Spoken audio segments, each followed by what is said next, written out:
हरियाणा सरकार के आज 3 साल पूरे हो रहे हैं। 3 साल पहले मुख्यमंत्री मनोहर लाल ने 26 अक्टूबर 2014 को पद और गोपनीयता की शपथ ली और उसके बाद इन 3 साल में हरियाणा कई उतार चढ़ावों से गुजरा है। सूबा सरकार की तरफ से कई बड़ी घोषणाएं की गई, वहीं आज भी सरकार की तरफ से 3 साल में कई विकास कार्य किए जाने की बात दोहराई जा रही है। इसलिए भर्तियों के नाते से हमने सर्वाधिक भर्तियां करवाई हैं।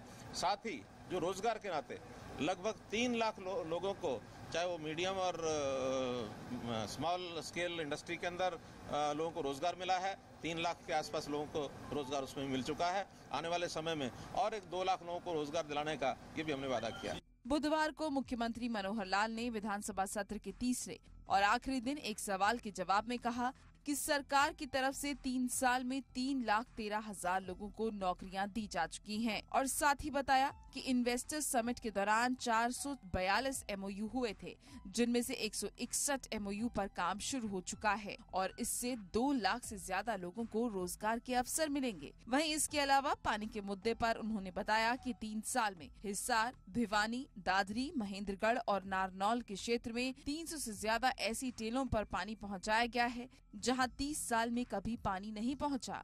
उन्होंने बताया कि पश्चिम यमुना नहर और जवाहरलाल नेहरू मेन फीडर के नहरों और पंप घरों की मशीनरी की खास मरम्मत करवाई जा रही है। वहीं इसके अलावा कृषि और किसान कल्याण मंत्री OP धनखड़ ने दावा किया कि पिछले 3 साल में हरियाणा सरकार ने किसान हित में देश के 28 राज्यों की तुलना में बेहतर काम किए हैं। साथ ही 3 साल के इस कार्यकाल में विपक्ष की तरफ से सरकार को घेरने का कोई मौका नहीं छोड़ा गया। हरियाणा विधानसभा में नेता प्रतिपक्ष और इनेलो के नेता अभय चौटाला का कहना है कि हरियाणा सरकार के बनने के बाद 3 साल में 3 बार ऐसे हालात आए जिन्हें लेकर हरियाणा की अंतर्राष्ट्रीय स्तर पर छवि खराब हुई है। इस सरकार के बनने के बाद 3 दफा प्रदेश में ऐसे हालात हुए जिसकी वजह से इस प्रदेश की इंटरनेशनल लेवल पे भी, उस सत्र पे भी हमारी छवि खराब हुई।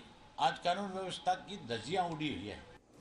अभय चौटाला का ये बयान हरियाणा सरकार के बनने के बाद हुए 3 बड़े विवादों की तरफ इशारा करता नजर आ रहा है।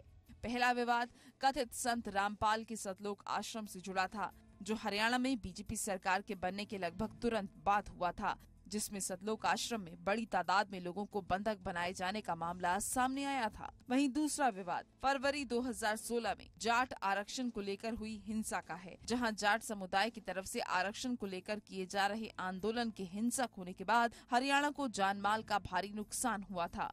तो वहीं तीसरा विवाद हाल ही में राम रहीम को सजा मिलने के बाद सामने आया, जब डेरा समर्थकों की तरफ से पंचकुला और सिरसा में हिंसा की गई, जिसमें कई लोगों की जान तो गई ही, साथ ही सरकारी और निजी संपत्ति को भी भारी नुकसान पहुंचाया गया। हरियाणा कांग्रेस का कहना है कि इन 3 सालों में सूबे का हर वर्ग सरकार से परेशान है और इन 3 साल में सरकार की तरफ से कोई काम नहीं किया गया है। पूरी तरह से ये सरकार हर लेवल पर विफल हो चुकी है। हर वर्ग जो है वो त्रस्त है, चाहे किसान हो, चाहे व्यापारी हो, चाहे कर्मचारी हो, चाहे आम जन हो। जो इस सरकार की ऐसी नीतियां रही हैं पिछले 3 सालों में कि बर्बादी के कागार के ऊपर लाकर खड़ा कर दिया है केंद्र सरकार ने भी और हमारी हरियाणा सरकार ने भी। इन्होंने 3.5 साल में किया क्या है? एक आपका यहाँ का मल्टी स्पेशलिटी हॉस्पिटल था, उसको पूरा नहीं कर पाए। एम्स की घोषणा की थी, मेडिकल कॉलेज की घोषणा की थी, बल्कि कहा था हर जिले में मेडिकल कॉलेज खुलेंगे, एक मेडिकल कॉलेज इन्होंने नहीं खोला। तो सरकार पूर्ण रूप से विफल रही है।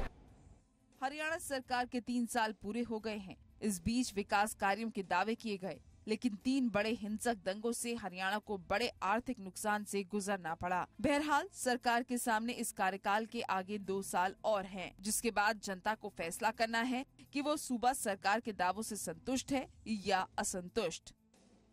चंडीगढ़ से कुलबीर दीवान और राजन शर्मा के साथ ब्यूरो रिपोर्ट, जी मीडिया।